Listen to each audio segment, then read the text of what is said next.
সম্প্রতি নির্বাচন কমিশন স্থানীয় সরকার নির্বাচনের জন্য নতুন আচরণ বিধিমালার খসড়া প্রকাশ করেছে।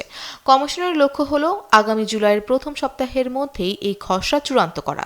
অংশীজনদের মতামত গ্রহণের জন্য খসড়াটি কমিশনের ওয়েবসাইটে প্রকাশ করা হয়েছে এবং রাজনৈতিক দলগুলোর কাছেও পাঠানো হয়েছে।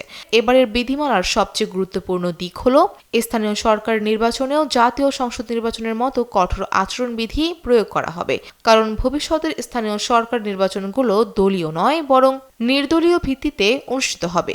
নতুন বাস্তবতার সঙ্গে সামঞ্জস্য রাখতে বিধিমালায় ব্যাপক পরিবর্তন আনা হচ্ছে। কোনো প্রার্থী বা তার এজেন্ট গুরুতরভাবে আচরণবিধি লঙ্ঘন করলে নির্বাচন কমিশন তাৎক্ষণিকভাবে তার প্রার্থিতা বাতিল করতে পারে। নির্বাচনী প্রচারণার সময় কমিয়ে আনা হয়েছে। আগে দুপুর 2টা থেকে রাত 8টা পর্যন্ত প্রচারণা চালানো যেত। নতুন খসড়া অনুযায়ী প্রচারণা চালানো যাবে দুপুর 12টা থেকে সূর্যাস্ত পর্যন্ত।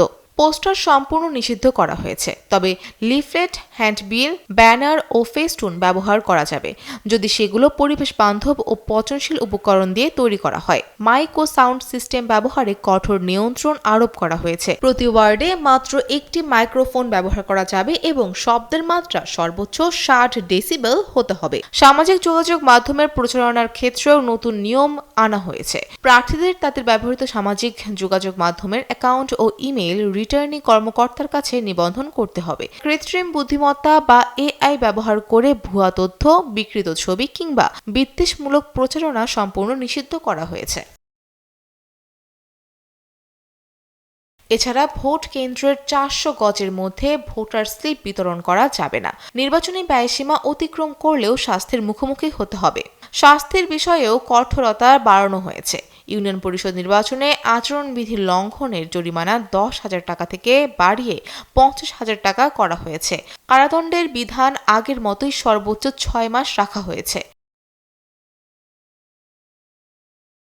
নির্বাচন কমিশনের পরিকল্পনা অনুযায়ী আগস্ট মাসে তফসিল ঘোষণা করা হতে পারে এবং অক্টোবর মাস থেকে ইউনিয়ন পরিষদ নির্বাচন শুরু হওয়ার সম্ভাবনা রয়েছে।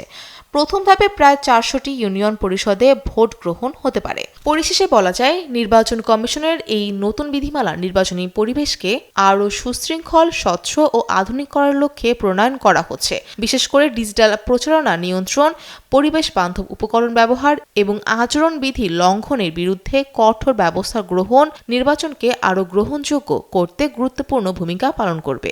ফৌজিয়া ফারিহা, টেলিসান।